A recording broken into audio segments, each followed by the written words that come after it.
এই বছৰত আপোনালোকে চাওক যোৰহাটত ইলেকশ্যনৰ সময়ত মই কৈছিলো যে প্ৰধানমন্ত্ৰী আৱাস যোজনাৰ ঘৰ পাবৰ কাৰণে জিঅ' টেগিঙত আপোনালোকে যি কষ্ট পায় জিঅ' টেগিঙত আপোনালোকে কষ্ট ভৱিষ্যতে নাপাব।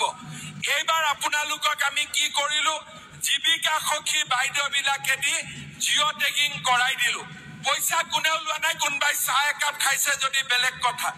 এইবাৰ আমি কি কৰিব খুজিছো যে যিবিলাকে কিবা কাৰণত জিঅ' টেগিং নাপালে ইলেকশ্যনৰ পিছত নিজৰ জিঅ' টেগিং নিজে কৰিব পাৰিব, তাৰো ব্যৱস্থা আমি কৰি দিম যাতে কেতিয়াও আৰু ঘৰৰ নামত কোনেও টকা খাব নোৱাৰে।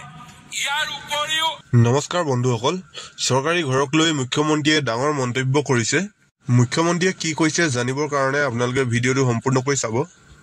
যিহেতু অলপ দিন আগতে জীৱিকা সখী বাইদেউসকলে সকলো কেঁচা ঘৰ থকা পৰিয়ালৰ ঘৰত জিঅ' টেগিং কৰিবৰ কাৰণে গৈছিল, কিন্তু বহুতৰে জিঅ' টেগিং কৰিবৰ কাৰণে থাকি গৈছিল।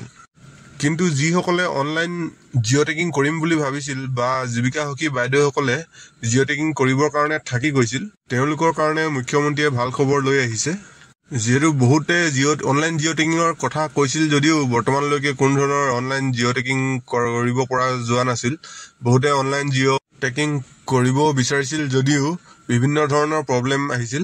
কিন্তু মুখ্যমন্ত্ৰীয়ে আজি জনালে যে আহিবলগীয়া পঞ্চায়ত নিৰ্বাচনৰ পাছতে আপোনালোকে নিজৰ ঘৰৰ জিঅ' টেগিং নিজে অনলাইনৰ জৰিয়তে কৰিব পাৰিব।